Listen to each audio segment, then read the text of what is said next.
Okay, let's jump right into a story that took a truly unexpected turn. We're talking about Todd and Julie Chrisley, a family who went from, massive reality TV stars to being convicted of federal crime, serving time in prison. And then, boom, presidential pardon. Exactly.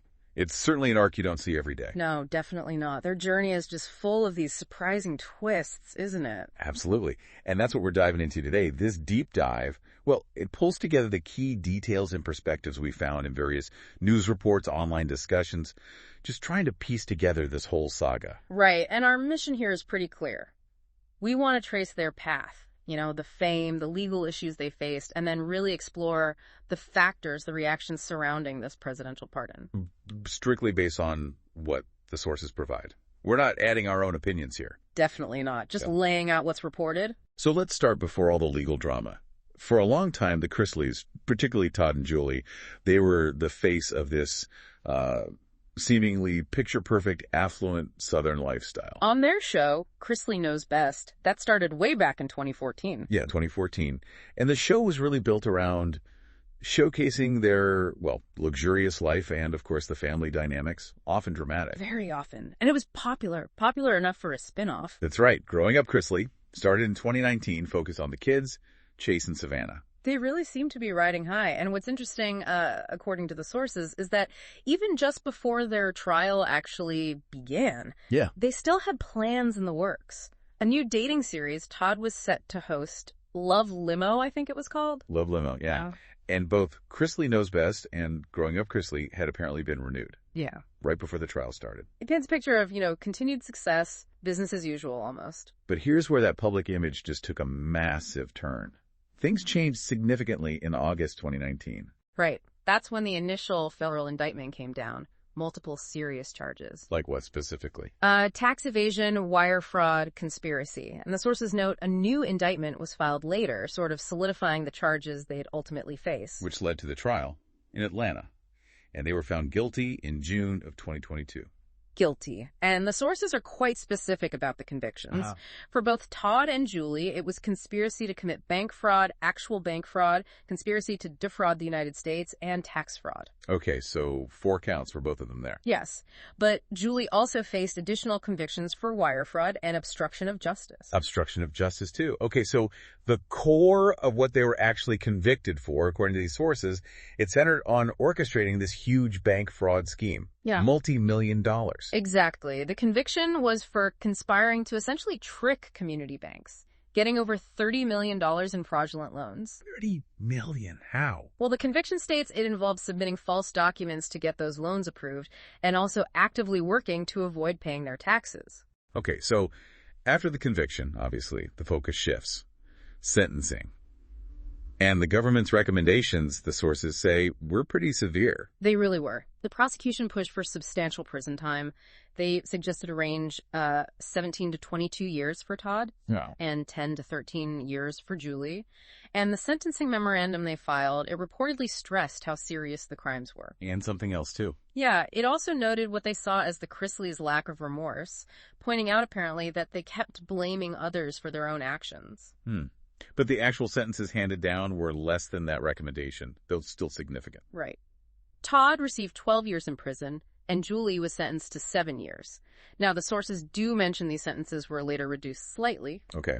But they don't specify by how much. No, not the exact amount of time taken off. And the defense, what was their argument for leniency? Well, their defense team argued for much lighter sentences, especially for Todd.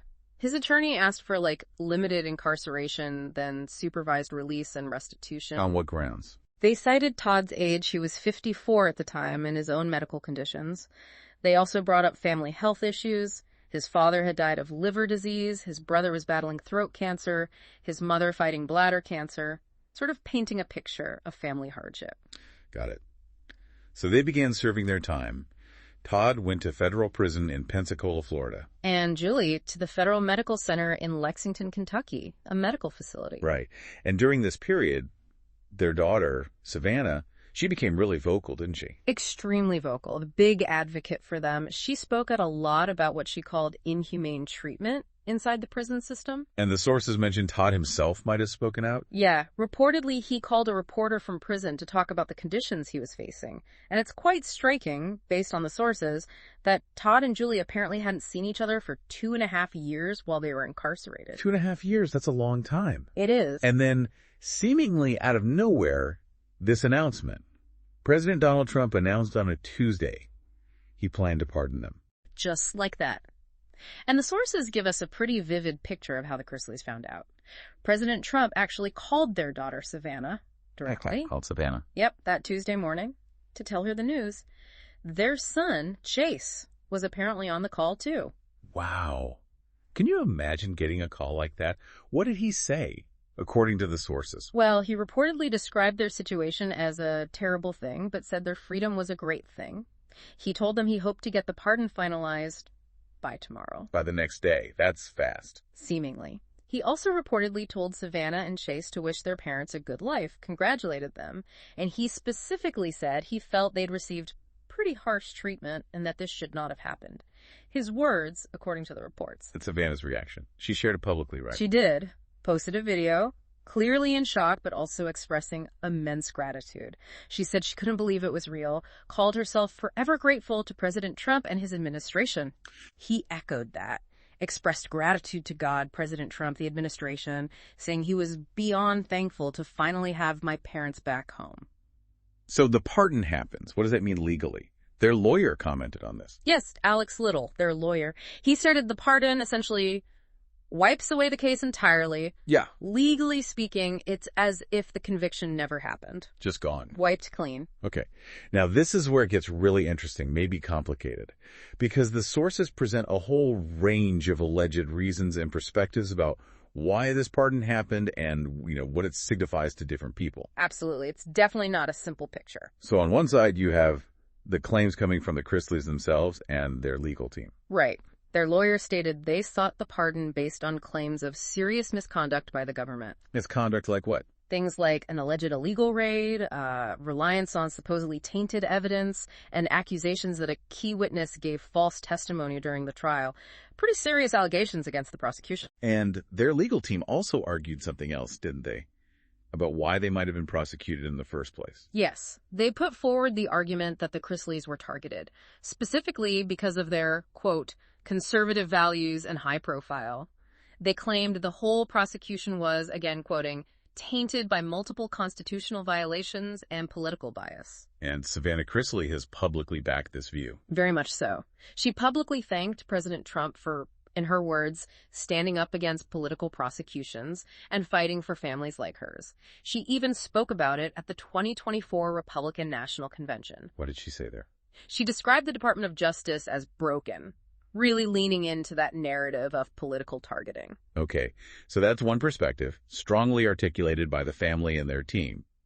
But then, when you look at other parts of the source material, especially online discussions, comments sections, you see a very different spectrum of views, a really wide range of reactions to the sentence, the crime, and the pardon. Right.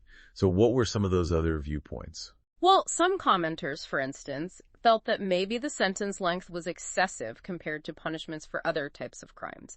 There was speculation, did the judge make an example of them? Some questioned the cost to taxpayers for such long incarcerations. Okay, so some sympathy or questioning of the sentence severity? Some, yes. But conversely, many, many others felt strongly that their sentences were absolutely deserved, maybe even not long enough for some. Why? What was their reasoning? They focused on the sheer scale of the fraud, that $30 million plus figure. And the fact that it wasn't a one-off thing, it happened over more than 16 years. A long time. A very long time. And these commenters, they really pushed back against the idea that white-collar crime is somehow victimless. How so? They highlighted the impact on the banks that were defrauded, sure, but also potentially on employees who might have lost jobs if banks suffered, and just the general public who might face stricter lending because of widespread fraud like this. Their argument was basically that harsh sentences are needed for deterrence. That makes sense. Was there anything else that came up frequently in these discussions? Yeah, a really recurring theme was this perception that the Chrisleys lack remorse, that they didn't take accountability for their actions, tying back to what the prosecution argued during sentencing, too. Interesting.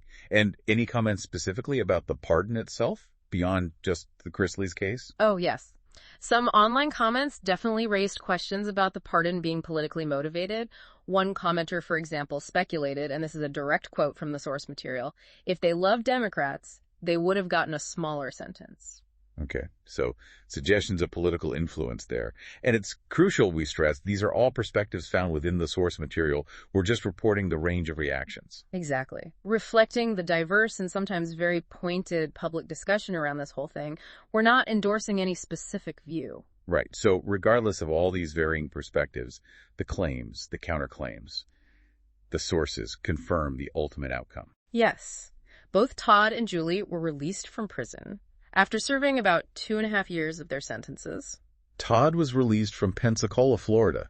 There were reports he was sort of snuck out a back way. Yeah, the sources noted that detail, and Julie was released from the Federal Medical Center in Lexington, Kentucky. And they're both heading towards Nashville, apparently. That's what was reported, yes. Heading back towards Nashville.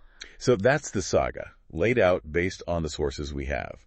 From the absolute heights of reality TV fame. Yeah, huge stars. Through a very public federal conviction, time behind bars. Prison time, family separation. To this sudden, really unexpected presidential pardon. It's a story that just touches on so many different aspects, doesn't it? Celebrity culture, the justice system, how it works, how it's perceived. The power of executive clemency. Absolutely. And when you, our listener, consider all these different viewpoints we found in the sources, the Chrisley's claims of being targeted, the claims of unfair treatment, versus the arguments about the sheer scale of the fraud, the impact it had on victims, the need for accountability. What does this whole remarkable story reveal to you about justice, celebrity, and the immense power of a pardon?